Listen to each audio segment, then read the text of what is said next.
শিখিয়ে দেব। আচ্ছা ঠিক আছে।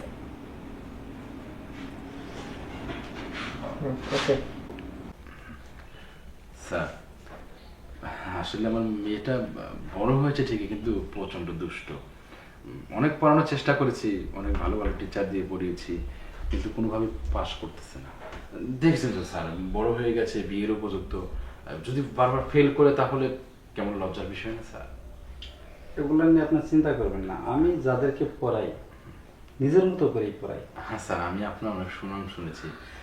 আচ্ছা, নিজের মতো করে যদি না পড়ান তাহলে কি আর জমবো নাকি? এই দুষ্ট। ও বাবা, শুনেন স্যার, প্রত্যেকবার যদি ফেল করে বলেন তো মেয়েটার বিয়ে দিতে সমস্যা হবে না। এই জন্য আপনার কাছে আমরা অনেক বড় আশা করছি যে আপনি এমনভাবে পড়াবেন যেন এক চান্সে পাশ করে নেন। চিন্তা করবেন না, আপনার মেয়ে কোন সাবজেক্টে দুর্বল সেটা আমি ওনার কাছ থেকে জেনে নিই। হ্যাঁ স্যার, তাহলে আপনি যদি কিছু মনে না করেন তাহলে ও যেভাবে যেখানে পড়তে চায় সেভাবে পড়ান। আমার আবার অফিসের টাইম হয়ে গেছে স্যার, যাওয়া লাগবে।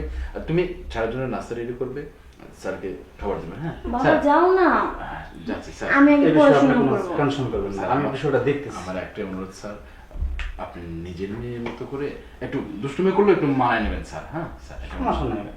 আচ্ছা ঠিক আছে। এই একদম দুষ্টুমি করবে না তো। হ্যাঁ ঠিক আছে। তুমি ওঠো, নাস্তা আর করো। স্যার যা বলে তাই শুন। আমি আসুন। আচ্ছা তুমি এদিকে আসো তো। কোথায় যাবো স্যার?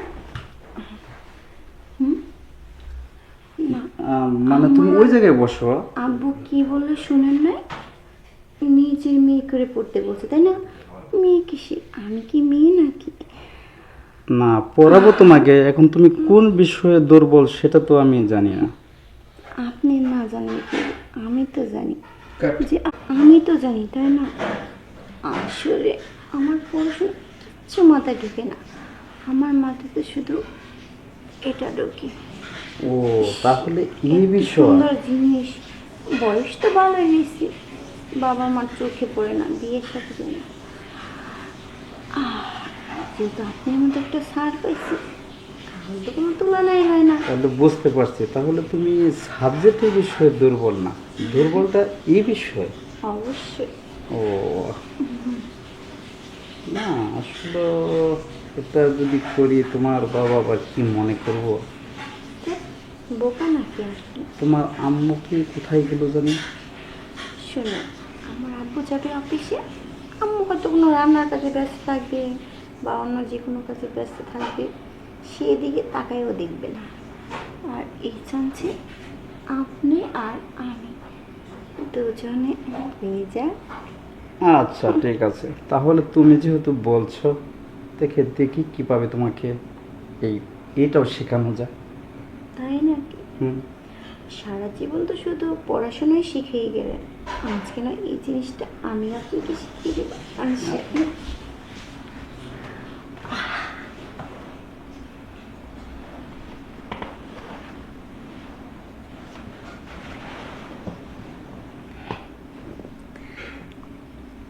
ওয়েট, আমি খুলছি, আপনি তো কষ্ট করতে হবে না, আপনি তো পড়াশোনা করেন তাই না কষ্ট করে, আর এখনও যদি আমার জন্য কষ্ট করেন তাহলে ব্যাপারটা কেমন যে হয়ে গেল না? আচ্ছা ঠিক আছে, যেহেতু তুমি খুলতে চাইতেছো তাহলে খোলো।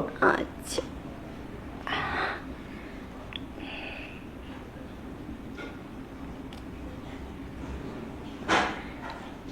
এবার হয়েছে।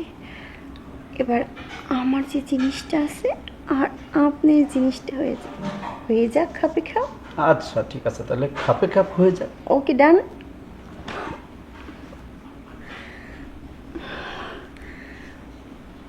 স্যার, সেই তো ভালো লাগতেছে, আপনি এত ভালো করে পড়াশোনা করতে পারেন।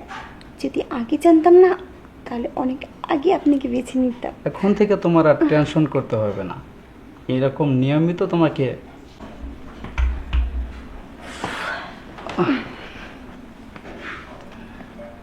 কি ব্যাপার স্যার, হাঁপাই গেছেন নাকি? না আপনার কেন? এক ডোজে হাঁপাই গেছেন, আর আরেক ডোজ দিয়ে তো খুঁজেই পাওয়া যাবে না। আচ্ছা ঠিক আছে, পড়াশোনা করি, হ্যাঁ, পরে আম্মু আবার চলে আসতে পারে।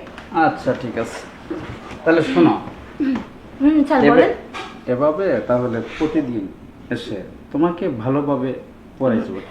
হ্যাঁ স্যার, ওই ইংলিশ সাবজেক্টটা তো কাছে আছি, ওই সাবজেক্টটা পড়াইলেই হবে।